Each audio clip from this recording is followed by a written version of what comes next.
Hello, great people. The president has declared a state of emergency in Rivers State. He has suspended the governor of the state, Sim Fubara, the State House of Assembly, the deputy governor, and has appointed retired Vice Admiral Ibot Etek Ekwe Ibas as the sole administrator of Rivers State. In a moment, I'll leave you to watch the video of where the president declared the state of emergency. Then when we come back, we'll be analyzing what is the politics of impeachment in Rivers State. What does this mean for the people of Rivers State, and what is the implication of this on the governor of Rivers State, Sim Fubara, the deputy governor, the Rivers State House of Assembly, Nyesom Wike, and the president itself? What does this mean for other states in Nigeria? We'll be dissecting this and a whole lot more on this episode of Politics with Dr. Omosholadeji. Let us go and watch a very short clip of the president's declaration of a state of emergency. Then we'll come back for some great discussion. Let's watch it. Reflected on and evaluated the political situation in Rivers State,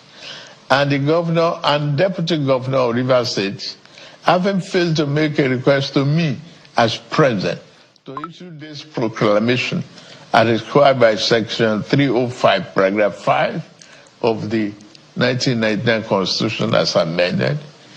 It has become inevitably compelling for me to invoke the provision of the Section 305 of the Constitution of the Federal Republic of Nigeria, 1999, as amended, to declare a state of emergency in Rivers State with effect from today, 18th March, year 2025, and I so do.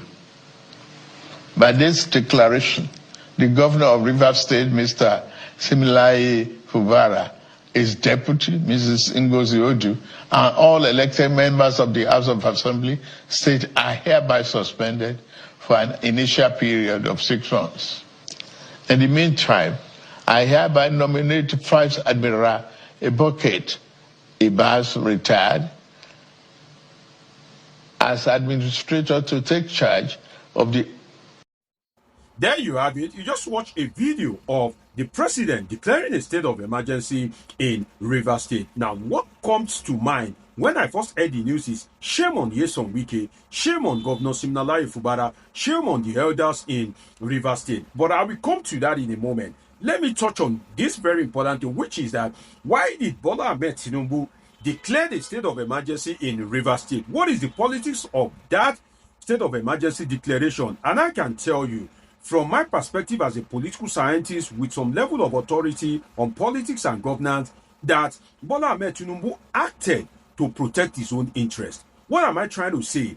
Is that Bola Tinubu acted to protect his interest, which is to protect oil assets and oil earnings in Rivers State. Nigeria practices a monoproduct economy dependent on oil. That means that most of Nigerian earnings come from oil, and one of the most productive states that oil revenues are being generated per seconds by the day is Rivers State. And you will recall that the Supreme Court gave a judgment that allocation of Rivers State should be suspended. On that particular judgment, the aftermath is that if allocation is not given to Rivers State, now there will be a kind of like mini breakdown of law and order in Rivers State, and at the end of the day, the militants will react. And earlier in the day, you will recall that there was a breaking news that the Trans-Niger Pipeline, that explosion rocked that pipeline. Now, it is that bombing of the pipeline that made Bola Tinubu to act in a way to protect his own interest as the president of Nigeria, so that the oil resources in Rivers State can keep flowing to the federal government. So if oil has not been explored in Rivers State, if Rivers State is not an oil producing state, I can safely assert that President Bola Tinubu would perhaps not have declared that state of emergency. So to me, Bola Tinubu acted to protect his interest, which is two things. Number one, the oil assets in Rivers State, and number two, which is the oil earnings, so that the oil money will keep flowing. Now let us go to the state of emergency that has been declared. What does it mean? What is the implication on the people of Rivers State? The state of emergency means that full force can be used to rule in Rivers State. It means that full force, that some level of force can be used, that the right of the people, the right of the political actors have been suspended, so also the right of some of the citizens of Rivers State have been suspended. So it means that full force can be used to maintain law and order. So don't be surprised in the next few days when you hear that some military, that the military arrest some people or the police arrest some people, including political actors in the state. A declaration of a state of emergency means that you are to go to any length, you are to use every means possible, you are to use every resources at your disposal to make sure that law and order and peace is maintained. A state of emergency declaration only comes when there is a breakdown of law and order, and it means that you are to use any resources within your disposal to kind of like restore law and order. The question now is that, is there a breakdown of law and order in Rivers State? Is there a breakdown of law and order? Well, it depends on the angle that you are looking at it. I am seeing it from 6. You may be seeing it from 9, depending on where you are standing. But I believe that there is yet to be a breakdown of law and order in Rivers State to the extent of warranting a state of emergency. Assuming but not conceding that, okay, there's a breakdown of law and order. Assuming but not conceding, why can't the president use his political machinery to resolve the crisis in Rivers State? If he can use his political sagacity to restore order in Lagos State during the impeachment of Obasa and the reinstatement of Obasa as well, if the president can do that, why can't he do that in Rivers State? Why did he have to declare a state of emergency at this point in time? Now let us look at this. State of emergency means that you can apply more force. Can force solve the problem in Rivers State?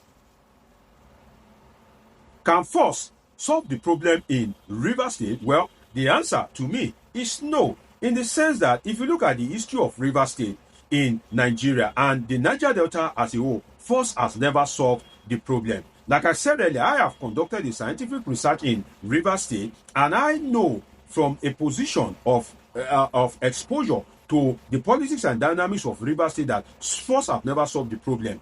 Isaac Adakaboro in the 1960s, 70s declared that the Niger Delta will no longer be part of Nigeria. The Nigerian military, fought Isaac Adakaboro and his boys, and they defeated him, they locked him up, they brought him out to fight on the side of Nigeria during the Civil War. He died under mysterious circumstances, and people have asserted that he was allegedly killed by the same Nigerian government. Now that gave birth, the insurrection in the Niger Delta gave birth to the likes of Ken Saro-Wiwa and the Ogoni 8, making Ogoni 9, as they usually call them, were executed by the Abacha military government in Rivers State. That did not bring peace to Rivers State and the Niger Delta. And after that, we had the attacks of Asari Dokubo, Ateketom, Government on Polo, and that's also the force that federal government unleashed did not bring peace to Rivers State and the Niger Delta. It was not until an amnesty was declared that we had relative peace. So it has shown, history has shown,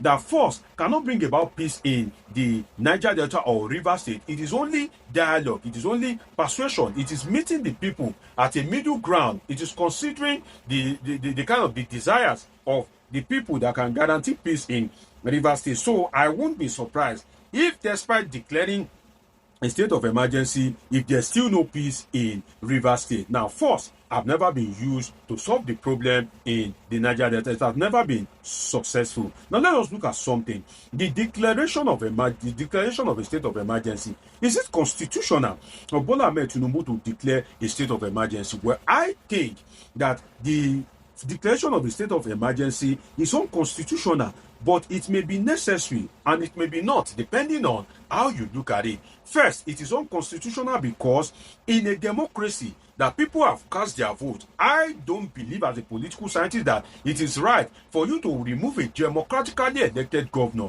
that people have voted for to govern them, and you remove that particular governor, then you now decide to install a retired military man, a retired vice admiral. I don't think that is right in a democratic system. Democracy itself have structured ways of checks and balances in such a way that if there's any infraction, there are steps that could be taken. And if the institutions are already strong, if we have strong institutions in Nigeria, the governor wouldn't have acted beyond his powers in the first place. And if you look at it, the governor if he acted beyond his powers, the State House of Assembly are there to do some form of checks and balance. And if the State House of Assembly are not functioning, then the state of emergency shouldn't come at this point in time. I believe it is too early because there's yet to be a total breakdown of law and order in Rivers State. I don't think that you can feature autocracy in a democracy. You can't have a democracy,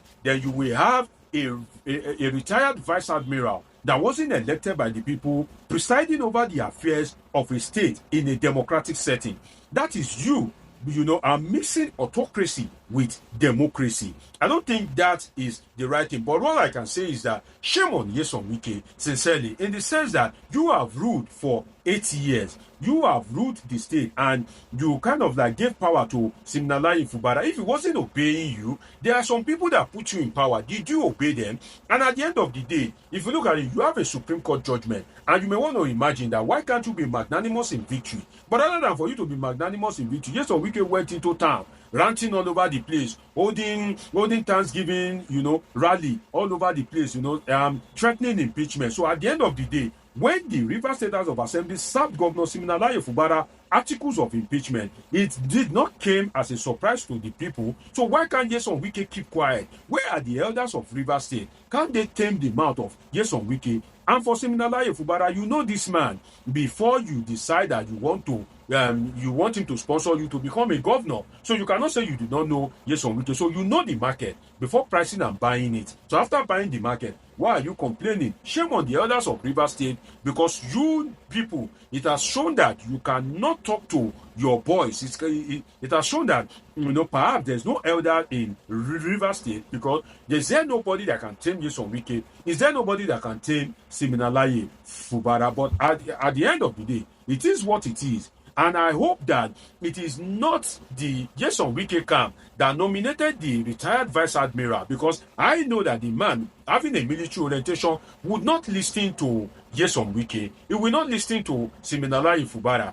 And at this point in time, there may also be some kind of fifth column that will be fueling the crisis. And the man that has been appointed, will the man truly want to bring peace to Niger Delta, to Rivers State? Because he knows that immediately there's peace in Rivers State, then he will have to leave the state as the sole administrator of the state. So there are so many dynamics to this thing which we'll be exploring in the days ahead. We'll be looking at all the associated issues and we'll be dissecting it as it evolves. So if you are yet to subscribe, of course do well to subscribe to this channel, and we will be breaking all the issues down in subsequent episodes. Let us leave it for there now as we watch how the events unfold. It's been an interesting time with you on this episode of Politing with Dr. Omosoladeji. Do want to subscribe, turn on your notification button, catch up with my past videos, and of course I have great interesting videos coming your way. Till I see you again, always remember that I love you all sincerely.